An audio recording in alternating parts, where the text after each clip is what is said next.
तो अस्सलाम वालेकुम। जैसे कि हम पढ़ रहे हैं क्लास 9 की फ़िज़िक्स और उसका चैप्टर नंबर 2 जो कि हम कंटिन्यू करते आ रहे हैं और आज हमारा टॉपिक है एक्सेलरेशन।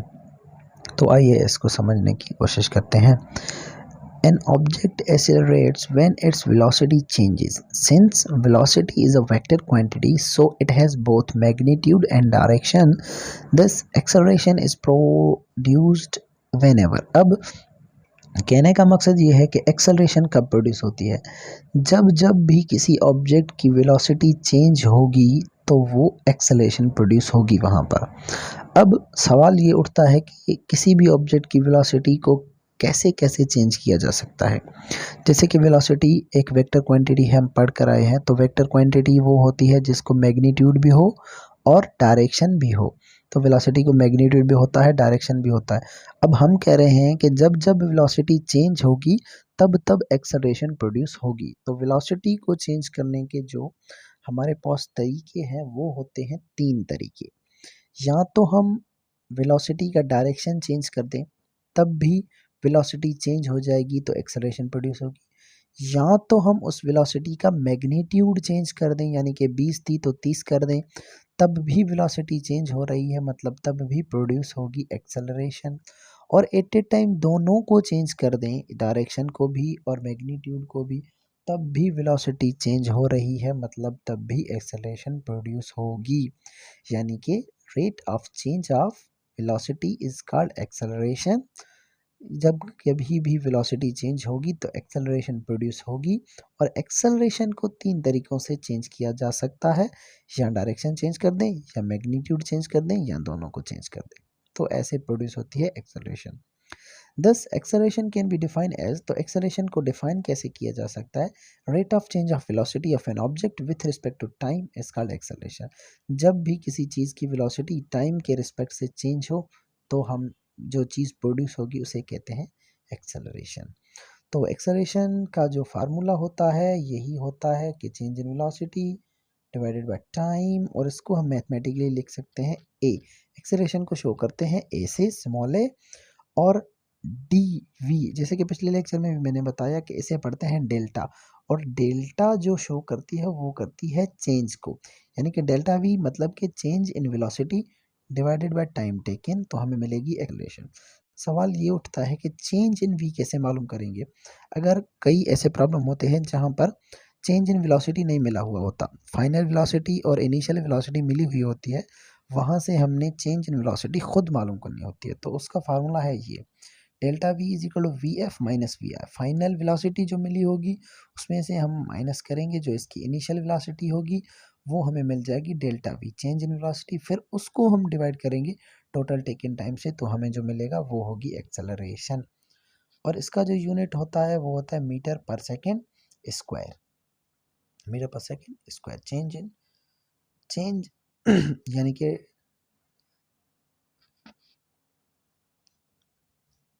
तो इसका यूनिट होता है मीटर पर सेकेंड स्क्वायर। उसके बाद थोड़ा इस डायग्राम को देख लें, समझने की कोशिश करें।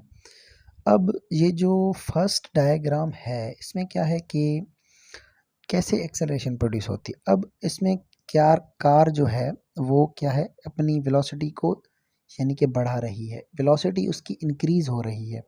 अब जब कि वेलोसिटी इंक्रीज़ हो रही है तो वेलोसिटी का डायरेक्शन ये है, तो इंक्रीज़ भी इसी डायरेक्शन में हो रही है, और इंक्रीज़ जैसे होगी वेलोसिटी तो क्या प्रोड्यूस होगा, एक्सेलरेशन। और एक्सेलरेशन का जो डायरेक्शन होगा वो भी वेलोसिटी का डायरेक्शन होगा। जब जब वेलोसिटी इंक्रीजिंग होगी तो एक्सेलरेशन का जो डायरेक्शन होगा वो वही होगा जो वेलोसिटी का था। ये बात समझ में आ गई। उसके बाद जैसे जैसे ये कार अगर अपनी वेलोसिटी डिक्रीज़ करे, यानी कि अगर 80 पे थी अगर 50 पर आ गई, तो ये वेलोसिटी इसकी क्या हुई, डिक्रीज़ हुई। तो ऐसी कंडीशन में जो एक्सेलरेशन प्रोड्यूस होगी वो ऐसे पॉजिटिव एक्सेलरेशन नहीं होगी, उसका डायरेक्शन सेम वेलोसिटी के डायरेक्शन में नहीं होगा, तब भी एक्सेलरेशन प्रोड्यूस होगी क्योंकि वेलोसिटी चेंज होगी हुई है, तो एक्सेलरेशन प्रोड्यूस होगी। लेकिन उस कंडीशन में इस एक्सेलरेशन जो प्रोड्यूस होगी उसका डायरेक्शन जो होगा वेलोसिटी के डायरेक्शन के अपोजिट होगा, क्योंकि वेलोसिटी डिक्रीज हो रही है। तो ये थी समझने की बात। और जैसे कि यूनिफॉर्म वेलोसिटी होती है, यूनिफॉर्म स्पीड होती है, तो हम एक्सेलरेशन भी होती है। A constant rate of change of velocity is called uniform acceleration. यानी कि इक्वल इंटरवल ऑफ टाइम में इक्वल चेंज इन वेलोसिटी आए तो फिर जो एक्सेलरेशन प्रोड्यूस होगी उसे हम कहते हैं कि ये है यूनिफॉर्म एक्सेलरेशन। और उसको हम कैलकुलेट कर सकते हैं delta V divided by delta T, वही same concept, change in velocity divided by change in time is known as uniform acceleration. उसके बाद हम इसके एक दो प्रॉब्लम सॉल्व कर लेते हैं, उसके बाद कंटिन्यू करेंगे। अब बस स्टॉप्स फ्रॉम रेस्ट। अब ये जो वर्ड्स दिए हुए होते हैं, डेटा को समझना ज़रूरी होता है। अब ये कह रहा है कि अब बस स्टार्ट फ्रॉम रेस्ट, अब रेस्ट से स्टार्ट हो रही है, तो हमारे माइंड में ये आना चाहिए कि इसकी जो इनिशियल वेलोसिटी है वो क्या थी, ज़ीरो, क्योंकि रेस्ट में थी तो उसकी इनिशियल वेलोसिटी हो गई zero. Travels along straight path, it's velocity become 50 metre per second. अब 50 मीटर इसकी बाद में हुई, यानी कि ये हो गई फाइनल वेलोसिटी, और इनिशियल वेलोसिटी इसकी क्या थी, रेस्ट में थी, मतलब इनिशियल वेलोसिटी थी ज़ीरो। तो यहाँ से हमें चेंज इन वेलोसिटी मिल सकता है इन 5 सेकेंड, 5 सेकेंड्स में, यानी कि टाइम भी हमें मिल गया। तो हमें कैलकुलेट क्या करना है, हमें कैलकुलेट करनी है एक्सेलरेशन। वही सेम फर्स्ट स्टेप, जो क्वांटिटीज़ नोन है वो लिखें, वी आई हमारी ज़ीरो, वी एफ हमारा 15, टाइम हमें 5 मिला हुआ है, और मालूम हमने करनी है एक्सेलरेशन। सेकंड स्टेप फार्मूला लिखें, फार्मूला कौन सा लग रहा है, A acceleration is equal V F minus E I, यानी कि change in velocity divided by time. हमने मिला हुआ है, वी एफ हमें मिली हुई है, ये है 15, माइनस वी आई हमें मिला हुआ है इनिशियल वेलोसिटी ज़ीरो, यानी कि 15 में ज़ीरो गए कोई फ़र्क नहीं पड़ेगा, 15 ही होंगे। और उसके बाद टाइम हमारा 5 है, तो 15 डिवाइडेड बाय 5, तो इसमें जो एक्सेलरेशन प्रोड्यूस होगी वो होगी 3 मीटर पर सेकेंड स्क्वायर, जो बस की एक्सेलरेशन है।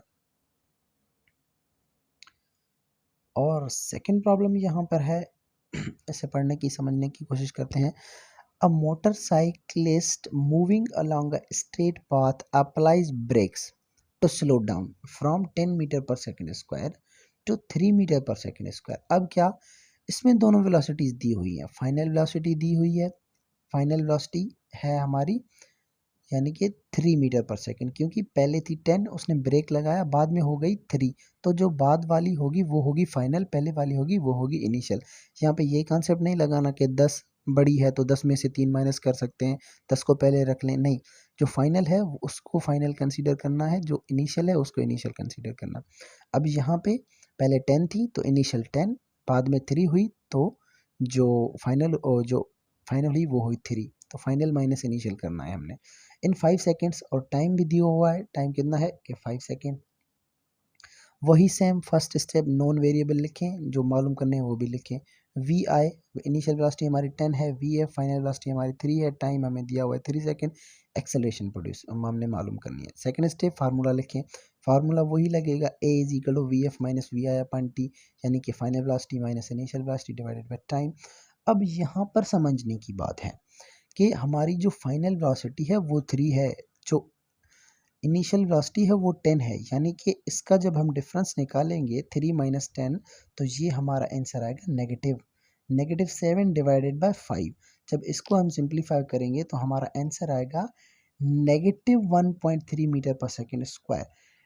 अब ये जो नेगेटिव साइन है ये यहाँ पर शो कर रही है कि जो एक्सेलरेशन प्रोड्यूस हुई है उसका डायरेक्शन वेलोसिटी के डायरेक्शन के अपोजिट में है, क्योंकि वेलोसिटी डिक्रीज हुई थी, ब्रेक लगाई, पहले 10 थी फिर 3 हुई, तो मतलब वेलोसिटी क्या हुई है, डिक्रीज हुई है। तो जब वेलोसिटी डिक्रीज होती है तो ऐसी कंडीशन में जो एक्सेलरेशन प्रोड्यूस होती है वो नेगेटिव एक्सेलरेशन होती है, या उसे हम कहते हैं डी एक्सेलरेशन।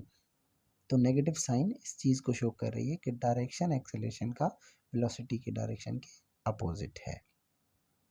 इसी से हम आज का लेक्चर यहाँ पे पूरा करते हैं और इसे आगे कंटिन्यू करेंगे।